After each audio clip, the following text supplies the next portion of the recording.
Hey guys, this is Dr. Kagdi, and once again I'm going to talk about what I love talking about the most, and that is your nervous system, your spine, what keeps the body in balance, and what keeps the body in check. And today I'm going to answer the question, well, why don't medical doctors refer, or why don't they send patients to chiropractors? Well, the reality is medical doctors are educated and taught in a different way than what chiropractors are taught. And I'm going to take an example, and the other thing is medical chiropractic is not validated in medical research. Well, just because something is not validated in medical research doesn't mean it's not true.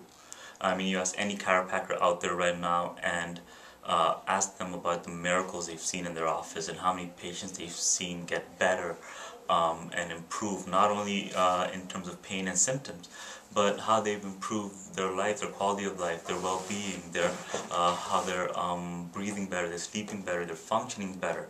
And there's millions and millions of stories like that out there, and testimonies like that out there. Just in my office, I've only been open since this past September, so it's only been about 4 months. And in the 4 months, we've seen some amazing results and amazing stories. You know, patients come in with low back pain, and all of a sudden their digestive system's working better, or they come with upper back pain, and now they tell us they're breathing better. So there's tremendous amounts of testimonies like that. But today I want to talk about this medical doctor, and his name was Dr. Winsor.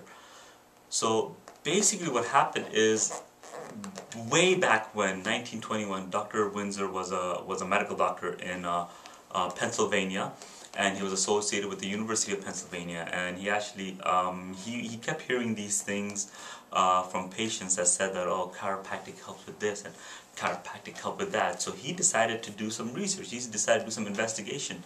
So he got the financing from the University of Pennsylvania, and what he did is he actually dissected 221 he actually dissected 75 cadavers, and he investigated a total of 221 diseased organs from these 75 cadavers, animal and human cadavers.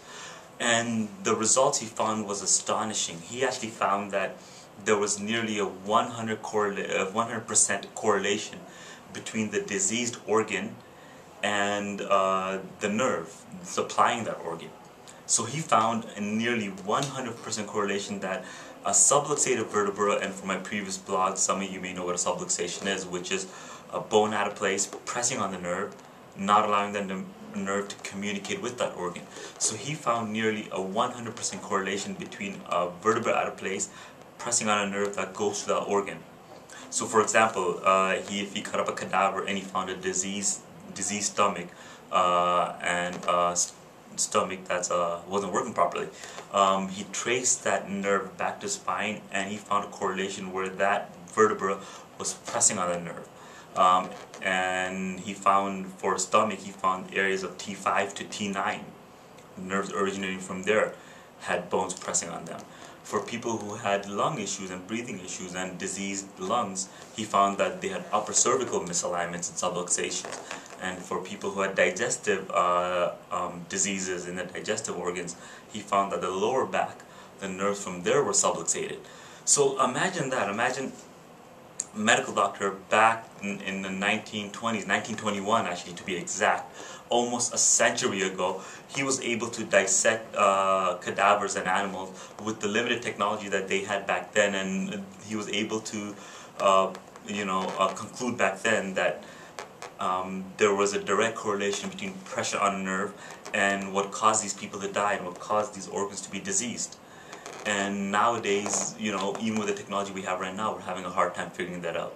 But this guy did it back in 1921. So there's your proof right there that, you know, there is a 100% correlation between the way your nervous system is and any pressure, any irritation on a nerve, and how your body functions.